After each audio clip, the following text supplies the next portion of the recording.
અને નવી પેઢીને હકારાત્મક મહત્વાકાંક્ષા શું હોય એનું જીવતું જાગતું ઉદાહરણ હોય તો એ ગગન યાદવ છે.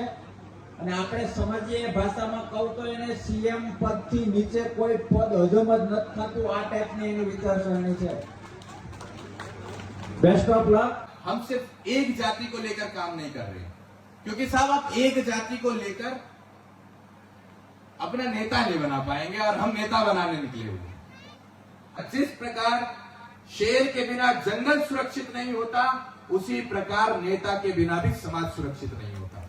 तो हाँ, हम बनने निकले हैं नेता, हम बनने निकले हैं नेता, और इसलिए निकले हैं क्योंकि हम आपके लिए काम करना चाहते हैं, हम आपके लिए लड़ाइयां लड़ना चाहते हैं, हम संघर्ष करना चाहते हैं कि गगन यादव जिस दिन सदन की कुर्सी पर बैठेगा, उसकी पहली कार्रवाई अहिर रेजिमेंट की आवाज को बुलंद करने से शुरू होगी. ये गगन यादव आपको भरोसा भी दिलाकर जाता है. गगन यादव जी नो